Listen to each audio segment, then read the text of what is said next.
Assalamualaikum warahmatullahi wabarakatuh. Perkenalkan, nama saya Yuni Sarah, NIM 0519037724, Prodi Agribisnis, Universitas Terbuka, akan melakukan kegiatan penyuluhan melalui media, dan kali ini saya membahas tentang mengatasi harga sayur rendah dengan inovasi pasca panen. Jadi ini garis besarnya begini teman-teman. Di pertanian ya, mungkin di desa teman-teman atau daerah lainnya juga ada suatu saat di mana harga sayur itu tuh anjlok. Benar sekali, harganya anjlok, turun banget. Mungkin misalnya nih teman-teman, cabai misalnya yang biasanya 40.000 sekilo, 50.000 sekilo, tapi anjloknya menjadi 20.000 sekilo atau 15.000 sekilo. Nah, saya akan membahasnya.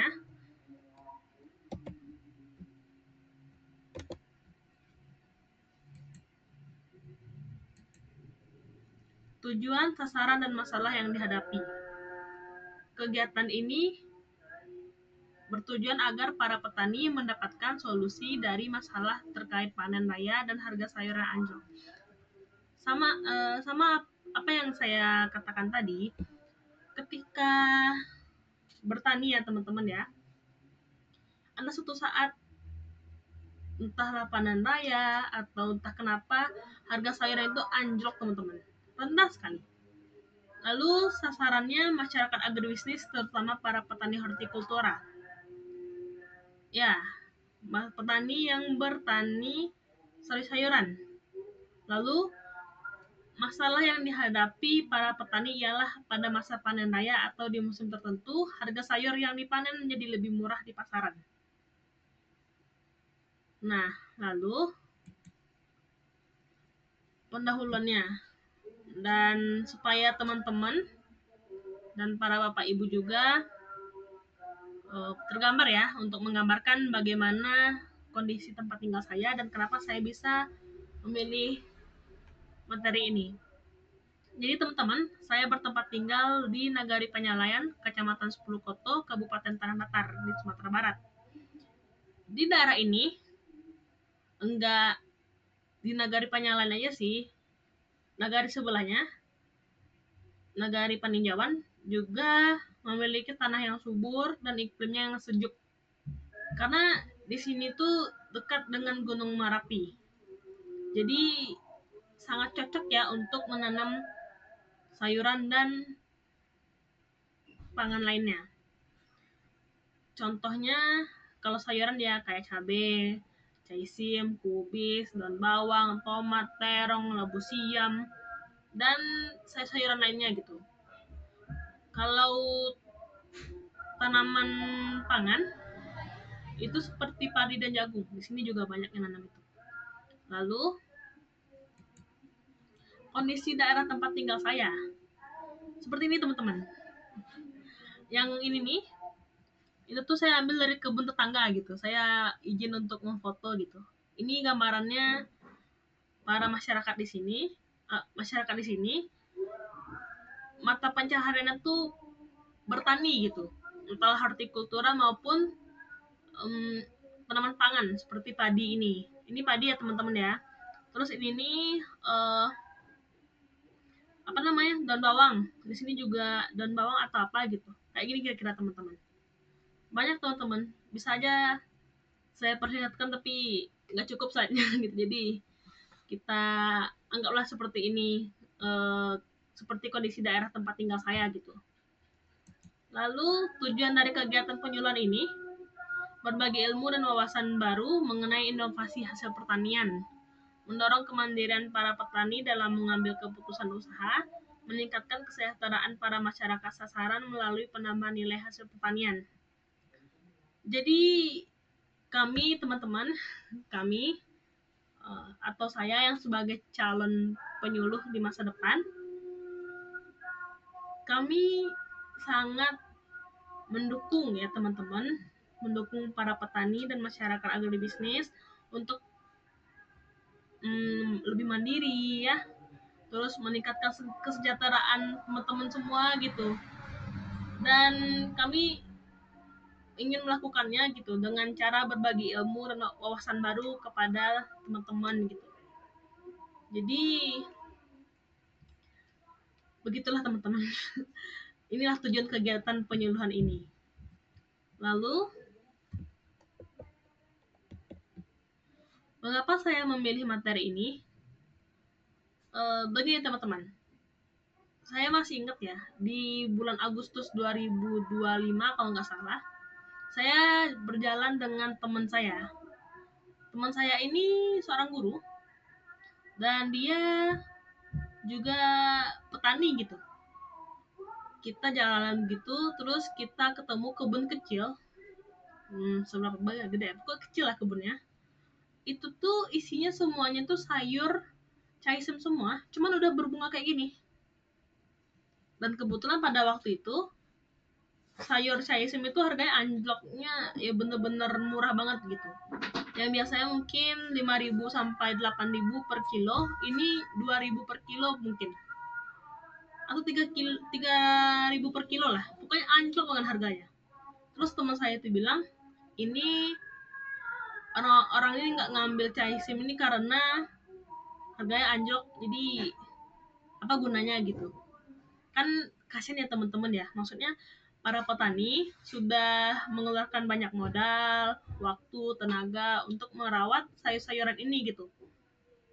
Dan harganya dijual pasaran tidak menutup modal, malah balik modalnya enggak gitu. Jadi ya untuk apa kami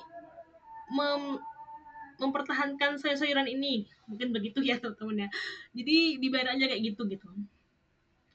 Lalu di kasus lain juga, di waktu dan tempat berbeda. Aduh, saya lupa sih bertanya di mana gitu tempatnya dan waktunya. Cuman papa saya pernah cerita waktu itu. Waktu itu papa saya ke suatu daerah, dan daerah itu tuh lagi panen raya tomat gitu. Saking banyaknya tomat, dan tomat itu tuh kayak dibiarin aja, kayak ditaruh di tepi jalan lah, terlindas mobil lah, itu kayak dibiarin aja gitu. Beda kan sama cabai. Kalau cabai kan semurah-murahnya atau semahal-mahalnya orang ada yang beli kan. Tapi kalau tomat ini palingan sekali masak itu, apalagi kalau teman-teman tahu sambal bura-bura, sambal campur-campur, sambal yang dikasih cabai, sambal lado itu tuh cuma paling banyak tomat pakai 3 itu. Dan untuk apa banyak-banyak gitu kan? Akhirnya ya udah terbuang begitu saja gitu. Lalu selanjutnya, setelah saya melakukan wawancara kepada para petani dan mengamati lingkungan sekitar, saya berpikir untuk mengajak para petani meningkatkan kesejahteraan hidup dengan mengolah hasil pertanian, terutama ketika hasil pertanian mengalami harga anjlok. Dan sebenarnya materi ini saya angkat karena saya terinspirasi juga dari semester kemarin. Bukan, maksudnya saya terinspirasi dari mata kuliah pengembangan produk agribisnis di semester kemarin. Jadi sepertinya cocok aja ya kita naikin materi ini. Dan mungkin ini menjadi sebuah solusi gitu. Ini pilihan solusi lah ya. Kalau mungkin Bapak Ibu nggak mau ngerjain ini juga nggak apa-apa, tapi ini sebagai saran aja Bapak Ibu untuk kita bisa mengolah hasil pertanian gitu. Seperti ini Bapak Ibu.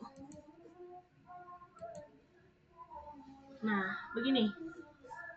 Jadi daerah saya juga pernah harga sawi hijaunya hasilnya anjlok, terus beberapa daerah juga pernah mungkin mengalami hal yang serupa. Mungkin daripada petani mengalami kerugian, solusinya ini teman-teman. Ini menjadi salah satu pilihan solusi untuk supaya petani tidak banyak merugi gitu. Dan contohnya bisa juga keripik dari sayur caisim, saus tomat, pasta cabai, mie terbuat dari ekstraksi caisim, dan sebagainya. Ini teman-teman, contoh produk dari hasil pertanian. Kelihatan ya teman-teman ya. Jadi ini panduan membuat keripik caisim renyah gitu. Jadi pertama-tama kan sayur caisim tuh kan kayak ini ya. Terus kita potek-potek dulu kan. Jadi lebih memisah. Terus kita cuci bersih dan kita pisahkan antara batang bawahnya. Ini kan batang ya. Ini kita ngambil daunnya aja. Nah, daunnya kita ambil. Terus setelah itu kita buat adonan tepungnya lah, tepung bakwan sama air, terus sama tepung beras juga dicampur jadi lebih sedikit kental gitu. Dibilang kental enggak juga, dibilang encer juga enggak, pas pokoknya. Terus kita celupkan seperti ini teman-teman, dicelupkan ya daun yang sudah kita potek tadi, terus kita goreng seperti ini jadinya. Nah, gampang ya bikinnya ya gitu. Sama kayak ini Bapak Ibu semua, cara membuat keripik sirih sama keripik bayam. Cuman kalau sirih direbus dulu ya supaya rasa pahitnya hilang ya. Kalau ini nggak direbus, langsung aja seperti ini. Oke, lanjut. Lalu bisa juga kita buat saus tomat teman-teman. Apalagi kalau misalnya teman-teman di daerahnya panen raya tomat atau tomat bisa lebih murah ya. Biasanya tomat di daerah saya 5.000 per kilo, itu udah paling murah itu. Harganya kalau enggak kayak harga normal 10.000 per kilo sih, kayak gini. Kayak gitu jadi pertama-tama tomat dibersihkan dulu, dicuci bersih bersama daun bawangnya juga dikupasin ya, cuci bersih lalu tiriskan. Lalu tomatnya direbus teman-teman. Dan tipsnya dibelah sedikit tomatnya. Jadi kan ini tomat ya, misalnya anggaplah apa? Pakai apa ya? Ini deh misalnya. Terus kayak ini tomat misalnya. Ini kayak diginin. Tek tek gitu, disilang gitu. Supaya katanya bisa antara kulit dan daging tomat tuh bisa terkupas pokoknya. Lalu daging tomat tadi dihancurkan menggunakan blender pakai air ya, air rebusan tadi. Terus setelah di blender kita rebus, terus kita tambahkan 1 sendok teh gula pasir, 1 sendok teh cuka, lalu diaduk sampai mengental dan tanak. Baru saus tomat ini bisa kita nikmati atau mungkin bisa kita simpan di wadah tertutup. Begitu teman-teman. Jadi ya ini contoh produk yang bisa kita buat dari hasil pertanian gitu. Dan ini kalau misalnya rasanya ini kurang jelas ya teman-teman bagaimana cara membuat dua produk ini, teman-teman juga bisa lihat di internet pastinya. Di sini cookpad.com saya lihat ya, atau mungkin di YouTube juga bisa gitu. Ini sebagai contoh bagaimana cara membuatnya gitu. Lalu atau bisa juga opsi ketiga. Ini teman-teman.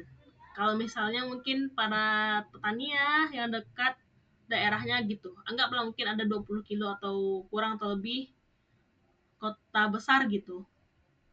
Yang ada swalayan atau supermarket, bisa juga dibungkus rapi ya. Seperti ini teman-teman. Dibungkus rapi sayurnya supaya bisa masuk ke supermarket gitu. Itu juga bisa. Oke, lalu lanjut. Perkiraan harga peralatan dan bahan dari produk ini. Ini saya ngambil dua ini ya teman-teman ya, dua produk tadi, keripik sayur caisim sama saus tomat tadi. Ini anggaplah benar ya teman-teman, ini nggak terlalu saya pikirin betul apa namanya, modalnya saya cuma nyocokin aja gitu, uh, uh, gimana harganya, sayuran apakah tepung segini cukup apa enggak, ya pokoknya sesuaikan aja ya teman-teman ya. Kalau teman-teman mau juga bisa praktek di rumah, uji coba cara masaknya gitu. Ini saya kira-kira aja, uh, seperti ini, kira-kira aja harga bahan bakunya. Apakah mungkin tepung bakwan instan dipakai sebanyak ini dan tepung beras sebanyak ini, itu ya anggaplah seperti itu gitu. Kayak gini kira-kira. Modal peralatannya berapa, gini. Kayak gini teman-teman. Misalnya kalau modal bahan baku misalnya sayur caisem 2 kilo, tepung bakwan kita beli 1 kilo itu. Satu bungkus apa 900 gram ya? Mungkin terpakai semua atau setengah mungkin. Tepung beras 500 gram mungkin terpakai setengahnya mungkin. Minyak goreng mungkin lebih banyak atau lebih sedikit. Ini kasarannya seperti ini. Jadi modal peralatan juga ada wajan penggorengan, baskom plastik, whisk atau balon pengocok yang untuk ngaduk kue, spatula, terus biaya operasional lainnya ada juga, tetap ada seperti ini teman-teman. Lalu ini, jadi 2 kg sayur caise bisa kita dapatkan 3,2 kg keripik dan dikemas di plastik pouch 100 gram menjadi 32 bungkus. Ini perkiraan kasar saya seperti ini ya teman-teman ya. Lalu keripik dijual 12.000 per bungkus seperti ini.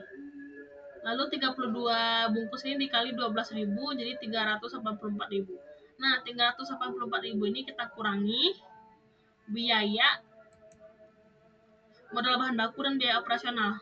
Dia yang lebih apa kan, biaya variabel kan? Iya, variabel ya namanya ya. Ya, dia yang selalu cepat habis gitu. Sedangkan kalau modal peralatan ini kan dia biaya tetap ya. Kayak ya palingan wajan penggorengan ini bisa dipakai lebih dari 2 tahun kan, atau baskom plastik bisa dipakai selama 3 tahun misalnya kan. Pokoknya lebih lama daripada ini bahan baku dan operasional gitu. Dan jadi keuntungannya yang didapatkan adalah 258.000 dari 2 kg caisim. Banyak ya. Lalu untuk teman-teman, kalau misalnya mungkin teman-teman ingin membuka usaha ini secara serius, mungkin teman-teman butuh ya alat ini, alat khususnya seperti ini. Tapi kalau untuk teman-teman yang pengen uji coba atau usaha kecil-kecilan dan semua peralatan ada, ya udah nggak usah dibeli gitu. Tapi kalau ada salah satu yang nggak ada atau semua yang nggak ada, ya kita beli kan alatnya gitu. Ini catatan, peralatan bisa dipakai kira-kira 1 hingga 3 tahun ataupun lebih, tapi untuk pemula disarankan memakai peralatan yang sudah ada di rumah. Pakai aja dulu yang di rumah teman-teman. Lalu seperti itu juga saus tomat. Modal peralatannya kayak panci rebus, blender, wajan, spatula, kayu, pisau, talenan, sendok, takar, dan wadah plastik. Ada hampir 500.000 ya, karena kita pakai blender sini gitu. Modal bahan baku cuma 28.000 dan biaya operasional 35.000. Totalnya 544.000. Ini sama dengan caisim tadi teman-teman. Biayanya saya kira-kira aja, nggak terlalu saya pikirin juga gitu. Anggaplah ini benar gitu. Bukan benar sih, ini sebagai contoh gitu. Segini harga modal untuk saus tomat. Tapi sama dengan caisim tadi, peralatan bisa dipakai kira-kira 1 hingga 3 tahun ataupun lebih, tapi untuk pemula disarankan memakai peralatan yang sudah ada di rumah. Kita pakai aja dulu yang ada di rumah kalau misalnya kita mau uji coba atau coba kecil-kecilan dulu. Nanti kalau misalnya udah lancar, apa namanya, udah jual beli banyak gitu, baru kita menambah peralatan. Dan ini Jadi dengan 2 kilogram tomat kita bisa dapat 8 botol ukuran 250 ml dan dijual 30.000 per botol. Ini 8 botol dikali 30.000 hasilnya 240.000. Hasilnya 240.000 ini dikurang biaya operasional dan biaya bahan baku. Jadi segini keuntungannya. Jadi keuntungannya 177.000. Oke teman-teman ya semua. Lanjut. Lalu kita sudah sampai ke kesimpulan. Agar para petani tidak mengalami kerugian ketika harga sayuran anjlok, salah satu solusi yang dapat diberikan adalah mengolah hasil pertanian menjadi sebuah produk agar hasil pertanian memiliki nilai tambah. Dan saya tekankan di sini teman-teman, ini hanyalah saran. Kalau misalnya harga sayuran anjlok, ini hanya salah satu saran atau solusi. Kalau misalnya Bapak, Ibu, dan teman-teman tidak ada waktu untuk mengolah juga tidak apa-apa gitu. Ini hanyalah saran ya teman-teman ya. Tapi saya harap teman-teman dan Bapak Ibu bisa mengeluarkan inspirasinya dari slide ini gitu. Jadi saya harap Bapak dan Ibu bisa lebih mandiri lagi dan tidak banyak mengalami kerugian kalau misalnya harga sayur itu anjlok. Dan terima kasih sudah mendengarkan penyuluh saya. Maaf mungkin banyak sekali 18 slide, seharusnya 15 slide ya. Cuman ya ini sebagai apa? Agar jelas lah ya kalau misalnya 15 itu rasanya kurang banyak menurut saya, kurang nggak cukup gitu. Jadi saya tambah 3 slide ini. Dan kita ucapkan alhamdulillah, alhamdulillahirobbilalamin. Terima kasih kepada Bapak Ibu, teman-teman, para tutor yang sudah menonton video ini. Mohon maaf jika saya ada salah di video ini. Kalau ada kesalahan mohon maaf.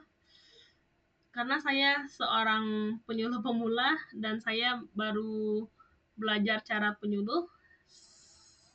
Saya harap bisa menjadi penyuluh yang hebat di masa depan. Amin. Terima kasih. Assalamualaikum warahmatullahi wabarakatuh.